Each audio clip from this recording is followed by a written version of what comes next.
Hello, my name is Reverend Dr. May Elise Cannon. Today is Wednesday, it's January 22nd. Today is day 474.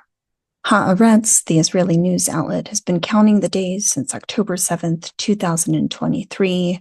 After the recent ceasefire over the weekend, they stopped counting. But today, the count is back up again, and they entitled their news today, Israel at War, day 474. In the West Bank, what many have been calling the silent war has expanded as I and many others have feared. Palestinian reports indicate that an Israeli Defense Forces drone conducted strikes on buildings in the occupied city of Jenin. Israeli forces killed at least 10 Palestinians and wounded 40 others during a major operation. This was yesterday, according to the Palestinian Health Ministry.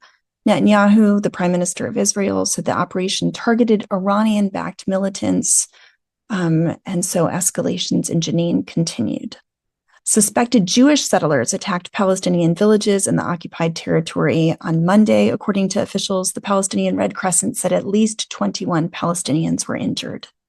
In Gaza, the health ministry has reported that in the last 24 hours, 59 bodies and 273 wounded individuals were brought to hospitals across the Strip. The bodies were recovered from underneath the rubble since the ceasefire began. Qatar's prime minister yesterday said he hopes that the Palestinian Authority will play a role in governing the post-war Gaza. Separately, the country's foreign minister said Qatar is confident in the ceasefire deal, but expects that the next stage of negotiations will be much more complex. More than 900 aid trucks entered into Gaza yesterday, with no apparent law and order issues thus far, according to a senior UN official. You'll recall that Hamas had said they're redistributing police forces throughout the enclave to help restore and maintain order. Google has rushed to provide Israel's military with access to their company's latest AI technology following the attacks of October 7th. Internal documents obtained by the Washington Post have indicated. And Israel will permit the daily exit of about 50 wounded members of Hamas from the Gaza Strip for medical treatment in Egypt. This is a part of the hostage deal, not a highly advertised component of the hostage negotiations.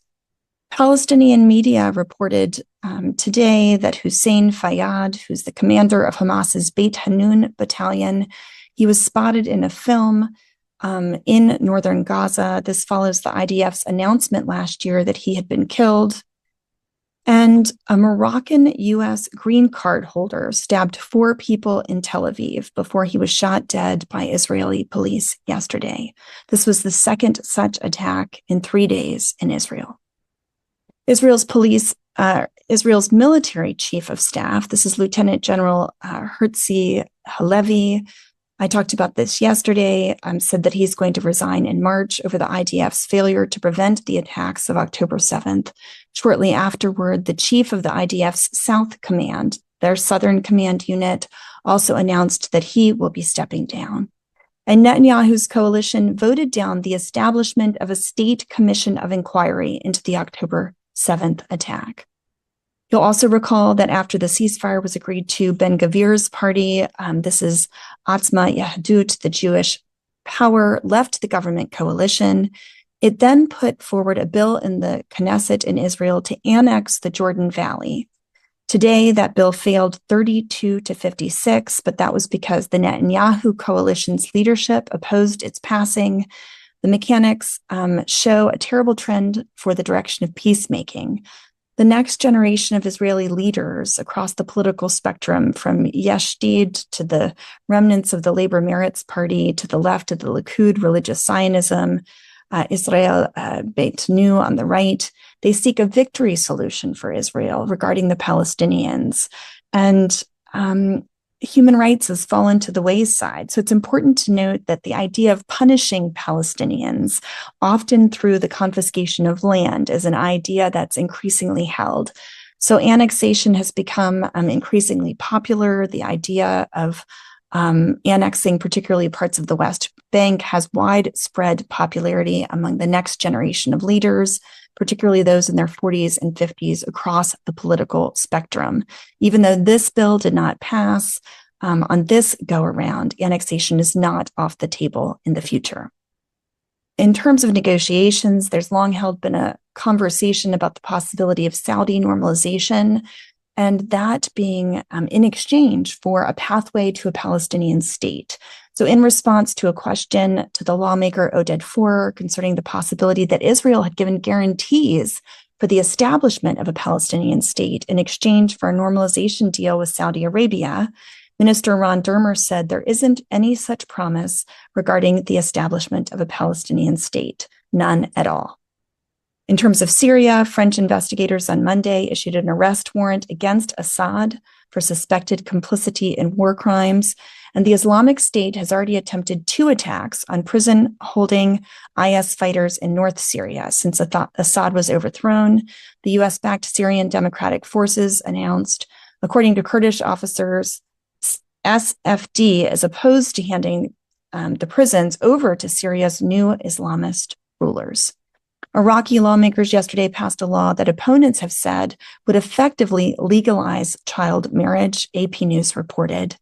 And in the U.S., Trump's nominee for the U.S. ambassador to the UN, I talked about this yesterday a bit, Representative Elise from New York yesterday said she agrees with extremist members of the Israeli cabinet that Israel has a biblical right to the entire West Bank. She also denounced what she described as the anti-Semitic rot that is so pervasive in the UN system.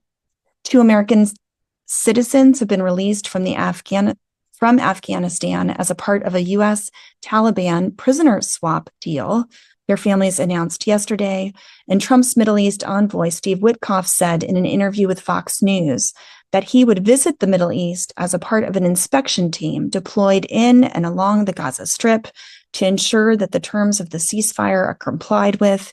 He also said he believes that all countries in the region can get on board with normalizing relations with Israel. He named Qatar specifically. A reminder that the rest of this week at noon Eastern Time, we're continuing to gather for the Week of Christian Unity, focusing on Jesus's teachings from the Sermon on the Mount. And there was a news source saying that Christians in the Holy Land during the ceasefire have issued an invitation for pilgrims to come, saying, "Come, we're waiting for you." There was a joint video posted on the Franciscan Custody's social media accounts that shows the Latin Patriarch Cardinal Pizzaballa and the Custos of the Holy Land, Franciscan Father Patton, walking through the alleys of the Old City of Jerusalem, speaking with Palestinian shopkeepers and pilgrims. The 2 leaders emphasized the safety of the Holy Land and the importance of Christian pilgrimage, not only for pilgrims, but also for the local Christian community. It's very important to come and to renew the spirit of pilgrimage. This is one of the 3 holy places indicated for the pilgrimage during the Jubilee of the Holy Land, Father Patton said.